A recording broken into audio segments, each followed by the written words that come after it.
chance I set the fight up with? Is he, Macklin, good enough to expose the inevitable decline of any athlete, and certainly a fighter who fights in his athletic style? He wasn't quite good enough.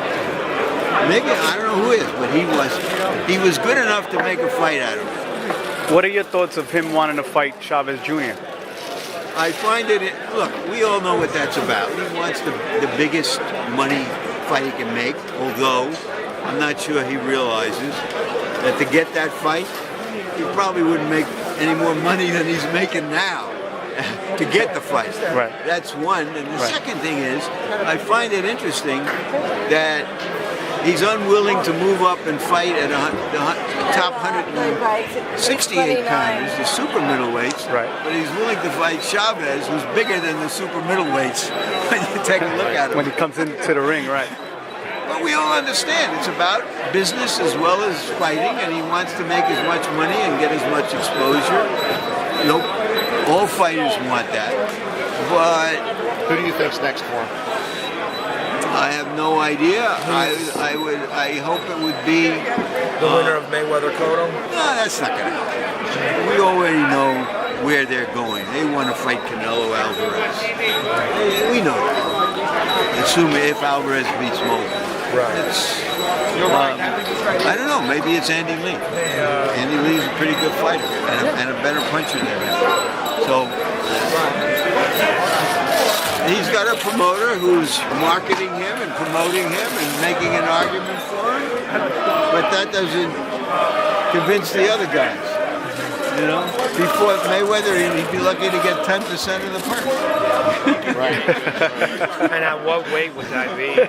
And see, that's another thing. He would have to come down, and I'm not so sure he'd be able to have that second win because he'd be depleted. Well, we don't know. I mean, we would all want to see the fight if it happened.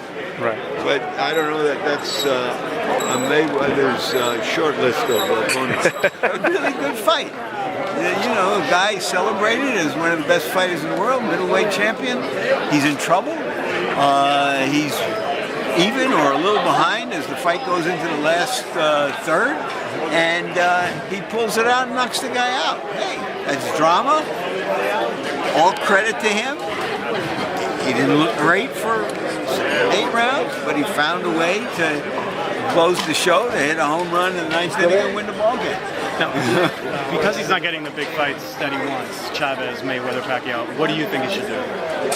All he can do is keep fighting until somebody thinks he's old enough that they can beat him. You know, I mean, unfortunately, he's a great athlete, but he doesn't have a huge fan base, and yet he's a leading man on television who gives us a lot of exciting fights. Yeah. That's his position. It's understandable that he wants to call out the guys who generate the big money. It's a business as well as a sport. And he's an aging guy, right? We all get it. You know, they get it too. You know, he might find that if one of them was agreed to fight him, then he might make a lot less money than he thinks he will for that opportunity. And at a weight that is probably completely disadvantaged. We never know. To me, I want to see him fight a super middleweight. Why is that? Why do you want to see that? I want to see him because he started at welterweight. I'm asking. And also, today he didn't make the middleweight limit. He was at 157. You know what? For a great fighter to try that against another terrific fighter, how does it hurt him? He loses to Butte Award. He's still a middleweight champion of the world.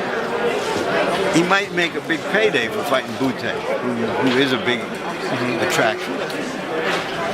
It would be good for boxing, and as a fan, that's what I want to see. Stylistically, which one would you pick against Sergio? Just as a fan. I really don't know. I think they're both really hard guys to fight. They're both really excellent fighters. I like Ward a lot, and they would be difficult fights for him. But he still has speed, and I come at it in that respect as a fan.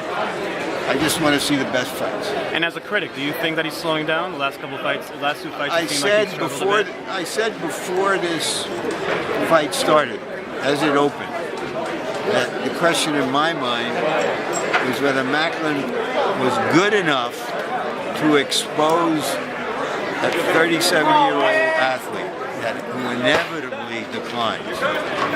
Okay? Who is out there who can expose him? I don't know if there is anybody. Is there decline? I think there, even if you don't see it with the naked eye, there wasn't decline in Roy Jones till he got knocked out and then beaten up by his next opponent, who also was a great athlete and so on. So I couldn't, there's nothing I could point to and say this shows he's getting older. Right. I think he came in and said, I think he said, honestly, when I interviewed him afterwards, that I expected a different fight. He looked to me a little bit distracted and confused in the early rounds because he thought he was going to have a guy who was just going to pressure him and that he would be able to hit him with the shots he hit him at the end at the start. But he made adjustments to his credit. But I thought he was in some of those rounds that he looked a little kind of average, But it's a whole fight. It's not by the rounds. How much do you think that's attributable to the fact that he's not with his main trainer? It's the trainer's brother that's training him right now. I don't know how to. I don't know. He's got 4 straight knockouts. Yeah. He's doing something right. Yeah. I'm thinking more like strategically. How much of it is his strategy now rather than the trainer? But that happens to veteran fighters. Yeah. By the time they're been around that long, they know what the game is. But I do think he's so concentrated on getting the big fight, and he's asked so often about the big fight, and that he did come in because if you remember, he spent a lot of time in Spain and he saw a lot of European fighters, and he had in his mind an image of what he was going to face tonight. Yeah. And he thought it would be the same guy as Sturm. Yeah. As fought Sturm, but to Macklin's credit, he gave him some looks that he didn't expect, and was fighting an even fight for 8 or 9 rounds. So hey, that gave drama to the fight, and high marks for the drama king for coming through again. What are your thoughts about what you just mentioned? That if once a fighter becomes dangerous, no one wants to face him. What are your thoughts about that? Guys, once they become that difficult, nobody wants to fight them. It's not exactly new that fighters and or their managements don't want to take risks. It's a risk-reward game, and this has gone throughout boxing, and that's why I say if he got the big fight against the guys who drive the business side of it, right? He might find that he's paying for the opportunity. Just as a old guy giving some historical perspective, when Archie Moore, after 5 years as the top-ranked light heavyweight in the world, finally got a shot at the champion, Joey Maxim, he wound up, after expenses, he told me, with nothing. And then he had a rematch where he didn't get all the money.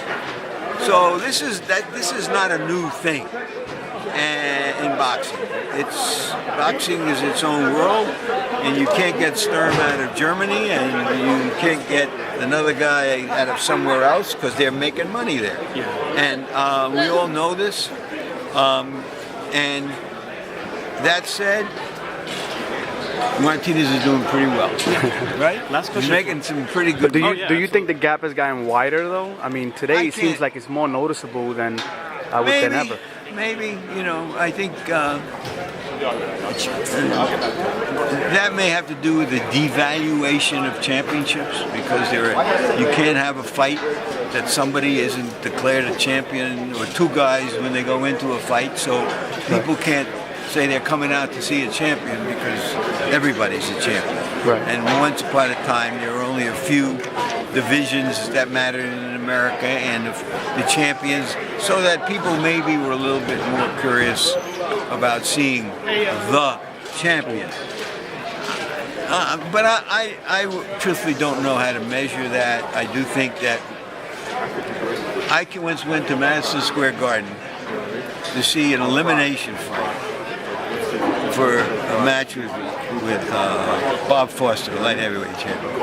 And it was between a guy named Frankie something from Jersey City and Dick Tiger. And Dick Tiger beat Frankie, and Frankie got the shot because he was the guy putting the asses in the seats. So the elimination fight turned out to be eliminating the winner. You know, I'm not trying to justify it. I'm just trying to tell you. You're explaining it. Right? It's an old story, and that when you say a guy is a star in boxing, it's not that he's leading the league in hitting.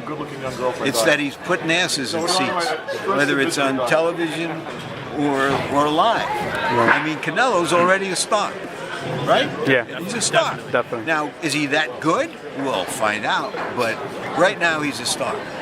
So it's harder to do what Martinez is doing. Hagler had the same kind of struggle, and he had the same kind of actual rage that he couldn't get the recognition that Leonard had. And here's where the comparison comes in. He called himself Marvelous Marvin Hagler, and he wanted everybody to call him, and they wouldn't. So he got the name legally, okay?